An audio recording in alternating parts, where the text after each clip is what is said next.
Did you know that 2.7 million messages of email are sent in just 1 second in the world?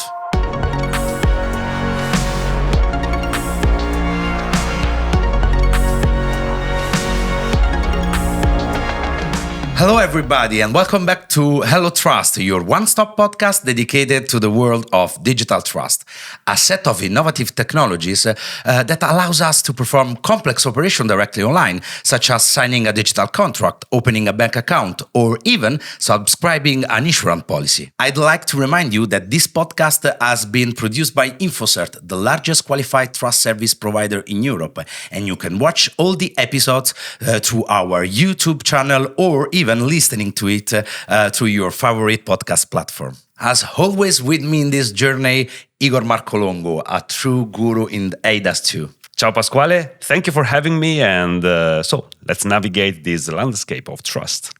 Today with us, Héctor Benítez, a real expert of digital trust and especially e-delivery, part of one of the most important providers in Spain. Bienvenido.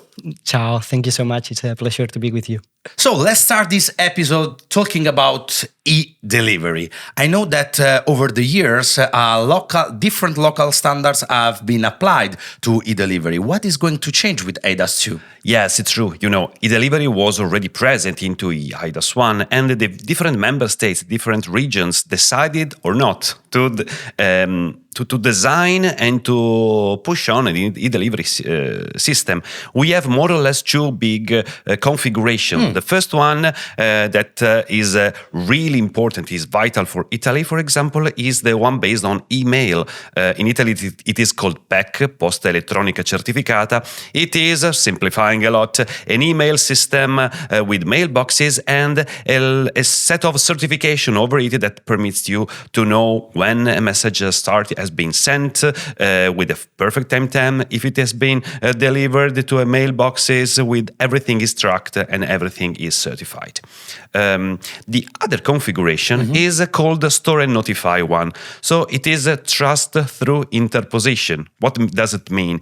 That you have a third party in the middle of the communication that receive the communication and keep it and store it into a server, then notifying to the receiver that he has logically and electronically to come to that central mailbox to read the message. Everything, of course, is tracked. Everything is certified, but it has a different configuration than the mailbox. What will happen with eIDAS 2? That there will be an implementing act that aims to try to create a common regulation, even from a technical and functional level, and maybe push the interoperability. So enable the possibility that different services, different providers can interoperate, like it is now perfectly normal in the Italian situation. Okay, Héctor, how does the Spanish landscape is configured in this way? I wish I could say it's similar to the first one, but the reality is we are more likely in the second scenario that Igor commented. The reality is that we have no regulation further than public to private notifications. So in the case that two private parties want to notify each other, they are using what we call a third trust party. Okay. This is a provider that is giving a service super similar to an e-delivery. So through an SMS or through an email, they are certifying a communication. But as is not based on a trust service like e-delivery, it has not all the benefits of a trust service. So right now we are moving to these third trust parties to an e-delivery provided by a trust service provider. Oh, nice. I believe that this kind of system is very similar to France, right? Yeah, indeed. In France, it is called a lettre recommandée électronique. It's more or less a store and notify solution with a specific local regulation that gives the same legal value of a notification. So if you want to notify someone in France, you can use that kind of system. But let me understand, Igor. Why can't I just use an email or a WhatsApp? I know the hour. I know when, with a double check, the blue double check on WhatsApp, for example, to read the message, when the recipient read the message.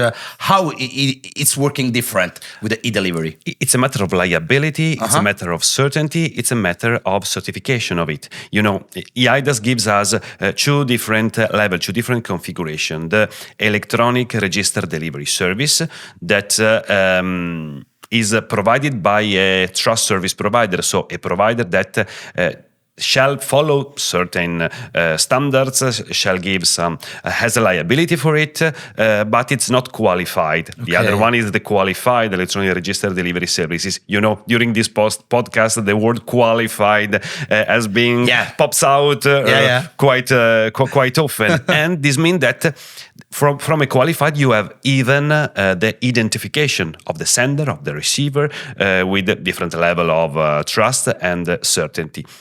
TSPs and QTSPs takes the liability of this communication. Sure. I think that the simple email messaging or SMS or WhatsApp cannot do. These are technical solutions that can enable any delivery solution. So what does eIDAS adds to the communication? A liability scheme that can permit to the sender and the receiver to be sure of what happened, who sent it, when has been sent it, with legal validity and proofs that can even be produced for a judge to decide in a business situation. So I cannot go in front of the judge with just a simple email and be sure, that can be used during a procedure. You can, sure. Okay. But you do not have the certainty that a clear liability scheme will be applied to that. So Héctor, coming back to you, which are the advantages, benefits, and use cases that we can unlock thanks to e-delivery harmonized in all Europe?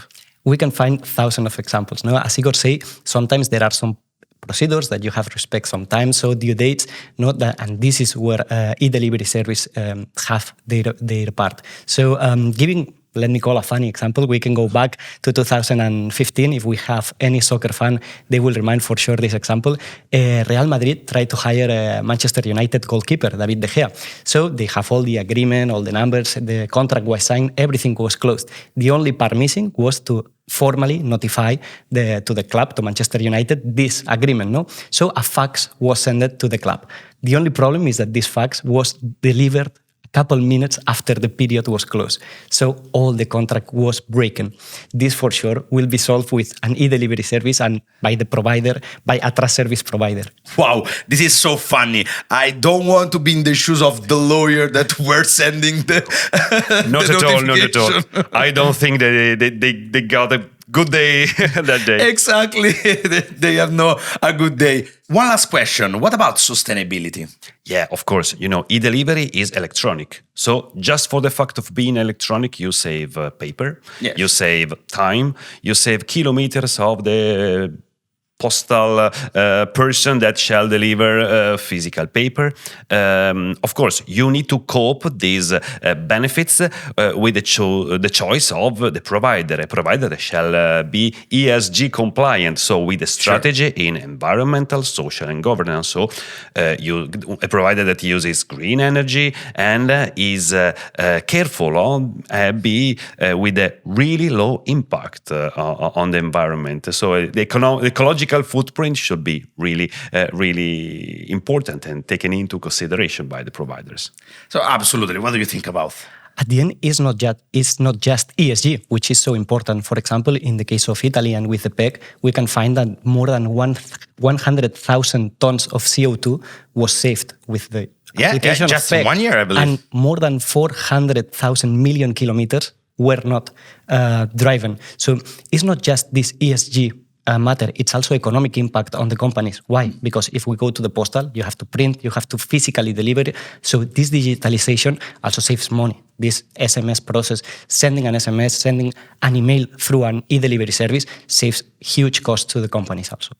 So we can easily say more e-delivery for everyone. Totally. So thank you very much, Héctor, for being with us. Thank you very much, Igor. We will see you in the next episode, of course.